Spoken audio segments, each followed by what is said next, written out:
ഈ വീഡിയോയിൽ പ്രധാനമായിട്ട് നമ്മൾ അമേരിക്കയുടെ ഉള്ളിൽ നിരന്തരം ഈ വെടിവെപ്പ് കേസുകളാണ്. ശരിക്കും പറഞ്ഞാൽ ഈ ഇമ്മാനുവൽ മാക്രോണിയൊക്കെ പാതി വഴിക്ക് തടഞ്ഞു നിർത്തിയിട്ട് ട്രംപ് ഭയങ്കരമായിട്ടുള്ള സുരക്ഷയൊക്കെ ഒരുക്കിക്കൊണ്ട് പോയത് എന്തുകൊണ്ടാണെന്ന് പറഞ്ഞാൽ ഏത് നേരത്ത് ഏത് സൈഡിൽ നിന്ന് എങ്ങനത്തെ രീതിയിലുള്ള അറ്റാക്കുകൾ വരും എന്നുള്ളത് അമേരിക്കയ്ക്കുള്ളിൽ തന്നെ ആർക്കും അറിയാത്ത വിഷയമായിട്ട് മാറിയിരിക്കുകയാണ്. കാരണം ആ രീതിയിലാണ് തോക്ക് കൈകാര്യം ചെയ്യുന്നത് ആ രാജ്യം. അമേരിക്കയുടെ ഉള്ളിൽ ICEയുമായിട്ട് ബന്ധപ്പെട്ട് ഇല്ലീഗൽ എമിഗ്രന്റുകളെയൊക്കെ കൊണ്ട് താമസിപ്പിക്കുന്ന ഒരു സ്ഥലമുണ്ട്. അതിൻ്റെ അടുത്തൊരു വെടിവെപ്പ്, അതിൽ 4 പേർ കൊല്ലപ്പെട്ടിട്ടുണ്ട്. അപ്പം ഇന്നലെ തുർക്കി നമുക്കെതിരെ കശ്മീർ വിഷയം ഉയർത്തിയായിരുന്നു, യുണൈറ്റഡ് നേഷൻസിൽ ആയിരുന്നു. അപ്പോൾ തുർക്കിക്ക് മറുപടി കൊടുക്കാൻ വേണ്ടിയിട്ട് നമ്മളുടെ കൗണ്ടർ പാർട്ടി എടുത്ത് നമ്മൾ സംസാരിച്ചു. തുർക്കിക്ക് കൊടുക്കേണ്ട മറുപടി കൃത്യമായിട്ട് കൊടുക്കുകയും അതിലൂടെ പാകിസ്ഥാൻ ഒരു ചെക്കും കൂടെ നമ്മൾ വെച്ചിട്ടുണ്ട്. പാകിസ്ഥാന്റെ ഉള്ളിലുള്ള അവസ്ഥയെ നമ്മൾ ചൂണ്ടിക്കാണിച്ചിട്ടുണ്ട്. പാകിസ്ഥാൻ സ്വന്തമായിട്ട് തന്നെ അവരുടെ സ്വന്തം ജനങ്ങളെ എയർ സ്ട്രൈക്ക് ചെയ്ത് കൊലപ്പെടുത്തിക്കൊണ്ടിരിക്കുകയാണ്. ഇത് ശരിക്കും പറഞ്ഞാൽ ഹ്യൂമൻ റൈറ്റ്സ് വയലേഷൻ ആണ്. അതിനെതിരെ പാകിസ്ഥാനെ ചോദ്യം ചെയ്യണം എന്നുള്ള നിലയിൽ ഇന്ത്യ പാകിസ്ഥാനെതിരെ ആഞ്ഞടിച്ചുകൊണ്ട് തന്നെയാണ് ആ തുർക്കിക്കുള്ള ടൈമിൽ തുർക്കിക്കും പാകിസ്ഥാനും കൂടെ ചേർത്തുള്ള മറുപടിയാണ് ഇന്ത്യ കൊടുത്തത്. അമേരിക്കയിൽ അറബ് രാജ്യങ്ങളുമായിട്ട് ഡൊണാൾഡ് ട്രംപ് ഒരു മീറ്റിംഗ് നടത്തി. ഈ മീറ്റിംഗിൽ നമ്മൾ ഒരു കാര്യം മനസ്സിലാക്കണം. ഖത്തർ അമീറിന്റെയും ഡൊണാൾഡ് ട്രംപിന്റെയും ആ ഒരു ലാംഗ്വേജ് നോക്കി കഴിഞ്ഞാൽ നമുക്ക് വളരെ വ്യക്തമായിട്ട് മനസ്സിലാക്കാൻ പറ്റും. അതായത് ഡൊണാൾഡ് ട്രംപ് ഇരിപ്പുണ്ട്, തൊട്ടടുത്ത് തയ്യബർദകനുണ്ട്, പിന്നെ അത് കഴിഞ്ഞ് ഖത്തർ അമീറുണ്ട്. അപ്പം അങ്ങനെ ഒരു കൂട്ടം ആൾക്കാർ ഇങ്ങനെ ഇരിക്കുകയാണ്. എല്ലാ അറബ് രാജ്യങ്ങളുടെ നേതാക്കൾ അവിടെ ഉണ്ട്. അപ്പോൾ യൂറോപ്യൻ കൺട്രീസ് ഇതിനെ കണ്ടിട്ട് ഒരു കമന്റ് പാസ്സാക്കിയിട്ടുണ്ട്. അതായത് അറബ് രാജ്യങ്ങൾക്ക്, മിഡിൽ ഈസ്റ്റിലുള്ള രാജ്യങ്ങൾക്ക് എത്രമാത്രം റെസ്പെക്ട് ആണ് ഡൊണാൾഡ് ട്രംപ് കൊടുക്കുന്നത്. അറബ്സിന് കൊടുത്ത റെസ്പെക്റ്റും യൂറോപ്യൻസിന് കിട്ടിയ റെസ്പെക്റ്റും തമ്മിലുള്ള ഒരു കമ്പാരിസൺ ആണ് യൂറോപ്യൻ മേഖലയിൽ നിന്ന് പ്രകടിപ്പിച്ചത്. ചില പത്രങ്ങൾ ഇതിനെക്കുറിച്ച് എഴുതിയിട്ടുണ്ട്. അപ്പോൾ ഇത് കഴിഞ്ഞിട്ട് നോക്കുകയാണെന്നുണ്ടെങ്കിൽ ട്രംപ് പറഞ്ഞത് first release the hostage then we will end the war. Gaza war immediate ആയിട്ട് അവസാനിപ്പിക്കാം, ആസ് ഏർലി ആസ് പോസിബിൾ, ഇപ്പം തന്നെ വേണമെങ്കിൽ അവസാനിപ്പിക്കാം, റിലീസ് ചെയ്യണം, ബന്ദികളെ റിലീസ് ചെയ്യണം എന്നാണ് ട്രംപ് പറഞ്ഞുകൊണ്ടിരിക്കുന്നത്. അതായത് ഈ അറബ് മീറ്റിംഗിലും പുള്ളിക്കാരൻ അത് തന്നെയാണ് പറയുന്നത്.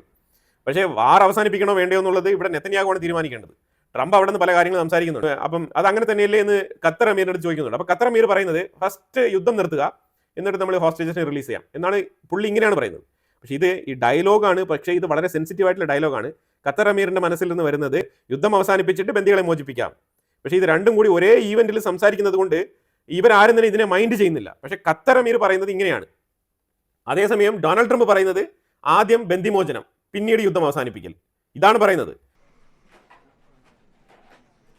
This is going to be a very important meeting. It's going to be a meeting with great leaders from a very important part of our planet, the Middle East, and we want to end the war in Gaza. We're going to end it. We're going to end it. Maybe we can end it right now. And we're here to see if we can get the hostages back and get the war over and get back to life in the Middle East, which is a beautiful life, but it's much more beautiful without wars, right? The only reason you are here is to stop the war and bring the hostages back. And we count on you and your leadership as well to end this war and to help the people of Gaza. The situation is very, very, very bad there. So we are here to meet and to do everything we can to stop this war and to bring the hostages back. So once again, Mr. President, thank you very much for hosting everybody. ഇതാരും തന്നെ അവിടെ നിന്ന് ചെറിപ്പിക്ക് ചെയ്ത് ഇതിനെ അത്ര detail ആയിട്ട് നോക്കി കാണാൻ പോകുന്നില്ല. കാരണം ഇതേ ഡയലോഗ് ഡിപ്ലോമസി തന്നെയാണ് മാസങ്ങളായിട്ട് നടന്നുകൊണ്ടിരിക്കുന്നത്. ഇത്തരം മൈന്യൂട്ടായിട്ടുള്ള പോയിന്റുകൾ നോട്ടീസ് ചെയ്യാത്തത് കൊണ്ട് തന്നെയാണ് ഈ യുദ്ധം ഇങ്ങനെ നീണ്ടു പോകുന്നത്. അതായത് ഈ സംസാരിക്കുന്ന ആളുടെ മനസ്സിൽ, മൈൻഡിൽ എന്താണോ ഉള്ളത് അതാണ് പുള്ളിക്കാരൻ സംസാരിക്കുന്നത്. ഇത് വീണ്ടും ചായയും പരിപ്പോടയും കഴിച്ചിട്ട് അവർ പിരിഞ്ഞു അമേരിക്കയിൽ നിന്നും.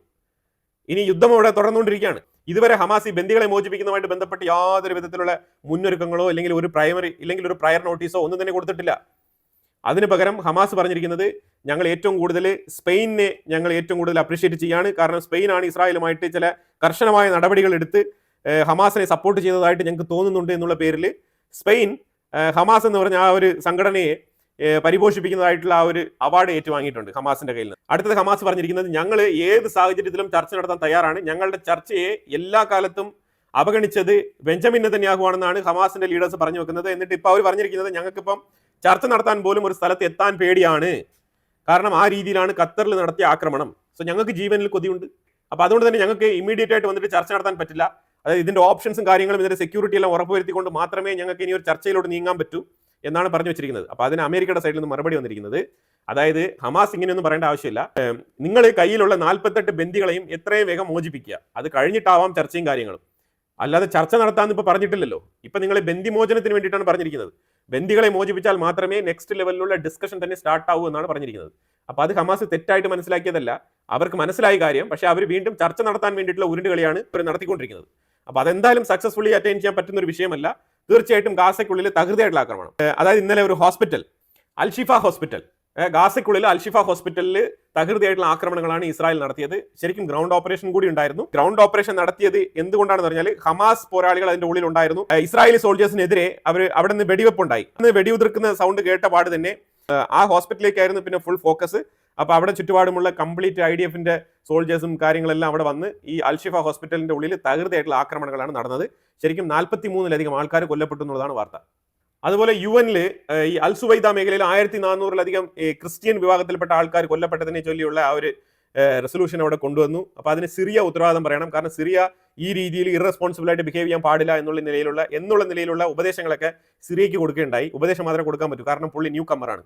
അപ്പോൾ അതുകൊണ്ട് ഉപദേശങ്ങളൊക്കെ കൊടുത്തു. അങ്ങനെ അഹമ്മദ് അൽ-ഷാര ഇന്ന് ഇറ്റാലിയൻ പ്രൈം മിനിസ്റ്റർ ജോർജിയ മെലോണിയുമായിട്ട് ചർച്ച നടത്തി. അപ്പൊ അങ്ങനെ അഹമ്മദ് അൽ-ഷാര പറഞ്ഞത് ഇസ്രായേലുമായിട്ട് ഞങ്ങൾ ഒരു സെക്യൂരിറ്റി ഡീലിന് ഞങ്ങൾ സൈൻ ചെയ്യാൻ വേണ്ടിയിട്ട് തയ്യാറെടുക്കുകയാണ്. കാരണം ഇസ്രായേലിന് ഞങ്ങൾക്ക് പേടിയാണ്. കാരണം ഏത് നേരത്തെ എവിടെ വന്ന് അടിക്കും നമുക്കറിയില്ല. കാരണം നമ്മൾ അത്രയും പവർഫുൾ ആയിട്ടില്ല. അത് വളരെ വ്യക്തമായിട്ട് പുള്ളി പറയുന്നുണ്ട് അഹമ്മദ് അൽ-ഷാര. ഇസ്രായേലുമായിട്ട് ഒരു സെക്യൂരിറ്റി ഡീലിൽ സൈൻ ചെയ്യാനാണ് അവർ ആഗ്രഹിക്കുന്നത്. അതിനുള്ള മുന്നൊരുക്കങ്ങളാണ് ഈ കാര്യങ്ങളൊക്കെ നടക്കുന്നത്. ഇപ്പൊ ഈ അമേരിക്കയിലേക്ക്, ഇപ്പൊ ന്യൂയോർക്കിലേക്ക് അൽ-ഷാര പോയിട്ട് ഇതുമായിട്ട് ബന്ധപ്പെട്ട് തന്നെയാണ്.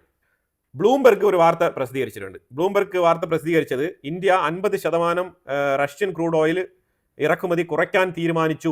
ആ 50% എണ്ണയും അമേരിക്കയുടെ പക്കൽ നിന്ന് വാങ്ങും എന്നാണ് ഇപ്പം പുതുതായിട്ടൊരു വാർത്ത ബ്ലൂംബെർഗിൽ വരുന്നത്. ഇതിൽ എത്രമാത്രം ആധികാരികതയുണ്ട് നമുക്കറിയില്ല. കാരണം ഇപ്പം നിലവിൽ എക്സ്റ്റേണൽ അഫയേഴ്സ് മിനിസ്റ്റർ ജയശങ്കർ ആയിക്കോട്ടെ, അതേപോലെ നമ്മുടെ കമേഴ്ഷ്യൽ മിനിസ്റ്റർ പീയൂഷ് ഗോയൽ ആയിക്കോട്ടെ, ഇവരെല്ലാവരും തന്നെ ഇപ്പം ന്യൂയോർക്കിലുണ്ട്. അപ്പം തകൃതിയായിട്ടുള്ള ചർച്ചകൾ നടക്കുകയാണ്. ഇന്നലെ മാർക്കോ റൂബിയോയുമായിട്ട് ജയശങ്കർ സംസാരിച്ചിട്ടുണ്ടായിരുന്നു. അപ്പോൾ അതിൽ മാർക്കോ റൂബിയോ ഒന്നുകൂടി നിങ്ങളുടെ താരിഫ് റീകോൾ, അതായത് ഈ ഒരു താരിഫിനെ റാറ്റിഫൈ ചെയ്യാം എന്നുള്ള ഒരു ഉറപ്പ് മാർക്കോ റൂബിയോ ജയശങ്കറിന് കൊടുത്തിട്ടുണ്ട്. അപ്പോൾ ഇതൊക്കെ എന്തിൻ്റെ അടിസ്ഥാനത്തിലാണ്, എന്തിൻ്റെ ബേസിസിലാണെന്ന് നമുക്കറിയില്ല. അതിനോടൊപ്പം മാർക്കോ റൂബിയോ പറഞ്ഞു വെച്ചത്, അതായത് ട്രംപ് ഭയങ്കര ദേഷ്യത്തിലാണ് ആഫ്റ്റർ അലാസ്ക 2025 മീറ്റിംഗ്. അതായത് അലാസ്ക ആങ്കറേജിൽ വെച്ചിട്ട് ട്രംപും പുടിനും നടത്തിയ ആ ചർച്ചയിൽ ട്രംപ് ഡിസപ്പോയിന്റഡ് ആണ്. പുടിൻ പറഞ്ഞ വാക്കുകളൊന്നും പാലിച്ചില്ല. വളരെ ഡിസപ്പോയിന്റഡ് ആയിട്ടാണ് ട്രംപ് ഉള്ളത്. അതുകൊണ്ടാണ് ഇന്ത്യക്ക് മുകളിലുള്ള ഈ ഒരു പുനറ്റീവ് താരിഫ് എടുത്ത് മാറ്റാൻ പുള്ളി സമ്മതിക്കാത്തത് എന്നുള്ള രീതിയിലാണ് മാർക്കോ റൂബിയോ ഇൻഡയറക്റ്റ് ആയിട്ട് പറഞ്ഞു വെച്ചത്. അപ്പോൾ എന്തായാലും ഈ ഒരു താരിഫ് റാറ്റിഫൈ ചെയ്യപ്പെടും, കുറയ്ക്കപ്പെടും എന്ന് തന്നെയാണ് പറഞ്ഞിരിക്കുന്നത്. അത് എപ്പം, എത്ര മാസം, എത്ര കാലയളവ് എന്നുള്ളത് നമുക്ക് ഒരു പിടുത്തമില്ല എന്നുള്ളതാണ്. പിന്നെ ഈ ഓയിലുമായിട്ട് ബന്ധപ്പെട്ട വിഷയം കുറച്ചുകൂടെ കൺഫേം ചെയ്യേണ്ടതുണ്ട്. അത് കൺഫേം ചെയ്തിട്ട് ഞാൻ അപ്ഡേറ്റ് ചെയ്യാം. കാരണം ഇന്ത്യയെ സംബന്ധിച്ചിടത്തോളം റഷ്യയെ പൂർണ്ണമായിട്ടും വെട്ടിമാറ്റുക എന്നുള്ളത് അത്ര എളുപ്പത്തിൽ സംഭവിക്കുന്ന ഒരു കാര്യമേ അല്ല. അപ്പോൾ അതുകൊണ്ട് തന്നെ ചെറിയ അഡ്ജസ്റ്റ്മെന്റുകളൊക്കെ ചെയ്യുമായിരിക്കും. ചിലപ്പം ഈ പറഞ്ഞ പോലെ ചില 50%, 40% ഒക്കെ അങ്ങോട്ടും ഇങ്ങോട്ടൊക്കെ ബാലൻസ് വിട്ടുവീഴ്ചകൾ ചെയ്യുമായിരിക്കും. കാരണം ഇപ്പോൾ അമേരിക്കയിൽ നിന്നുള്ള ഓയിൽ ഇപ്പോൾ എണ്ണ ഇറക്കുമതി ഇന്ത്യ പൂർണ്ണമായിട്ട് നിർത്തി വെച്ചിരിക്കുകയാണ്. അപ്പോൾ ആ രീതിയിൽ റീസ്റ്റാർട്ട് ചെയ്യണമെന്നുണ്ടെങ്കിൽ ചെറിയ അളവിലെങ്കിലും എണ്ണ അമേരിക്കയുടെ സൈഡിൽ നിന്ന് വാങ്ങിക്കേണ്ടി വരും. ഇതിനു മുമ്പ് മിനിമം ആവറേജ് മില്യൺ ബാരൽ നമ്മൾ അവിടെ നിന്ന് ഇറക്കുമതി ചെയ്തുകൊണ്ടിരുന്നതാണ് അമേരിക്കയുടെ സൈഡിൽ നിന്ന്. അത് നമ്മൾ സ്റ്റോപ്പ് ചെയ്തതാണ്. ആ സ്റ്റോപ്പ് ചെയ്യാനുള്ള കാരണം അമേരിക്കയുടെ ഈ ഒരു നിലപാട് തന്നെയാണ്. അവർക്ക് ശരിക്കും അമേരിക്കയ്ക്ക് ഇന്ത്യയുമായിട്ടുള്ള ഓയിൽ ട്രേഡ് റീസ്റ്റാർട്ട് ചെയ്യണം. ഇത് അവരുടെ സെനറ്റിൽ തന്നെ സംസാരിച്ച വിഷയമാണ്. ഇതുമായിട്ട് ബന്ധപ്പെട്ട് സെർജയ് ഗോർ എന്ന് പറഞ്ഞ ഇന്ത്യക്കുള്ള അമേരിക്കൻ അംബാസിഡർ ഈ 2 ചോദ്യങ്ങൾക്ക് ഉത്തരം പറഞ്ഞിട്ടാണ് അമേരിക്കയിൽ നിന്ന് വന്നത്. അതിലൊന്നാണ് ഈ ഓയിൽ കച്ചവടം. അപ്പോൾ എണ്ണ കച്ചവടം പുനരാരംഭിക്കും എന്നുള്ളത് അയാളുടെ വാഗ്ദാനമാണ്.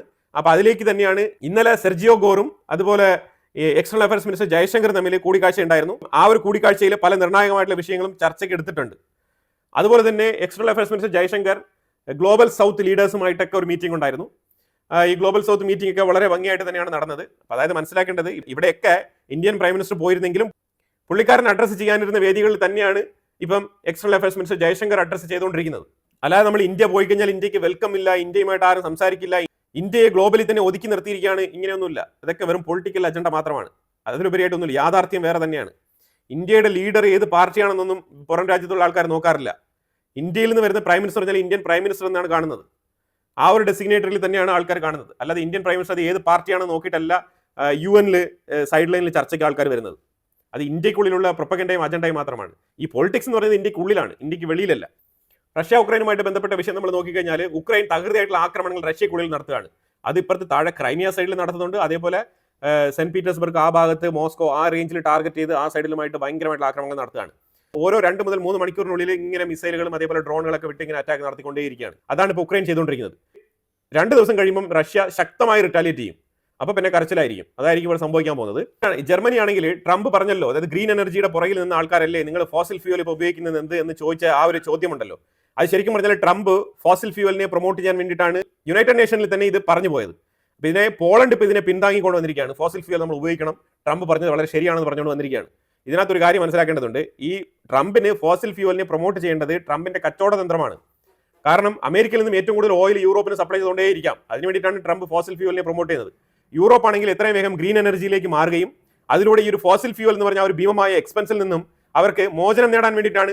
ശരിക്കും അതിനെ സാമ്പത്തികമായിട്ട് അവർക്ക് ഒരു ലാഭം ഉണ്ടാക്കാം. അതിലുപരിയായിട്ട് കാർബൺ എമിഷൻ കുറച്ചുകൊണ്ട് അങ്ങനെ ഗ്ലോബൽ വാർമിംഗ് കുറച്ച് കൊണ്ടുവരാൻ വേണ്ടിയിട്ട് ഒരു കോൺട്രിബ്യൂഷൻ എന്നുള്ള നിലയിലാണ് യൂറോപ്പ് ഈ ഒരു ഗ്രീൻ എനർജി റെവല്യൂഷൻ ഇങ്ങനെ പറഞ്ഞു വെക്കുന്നത്.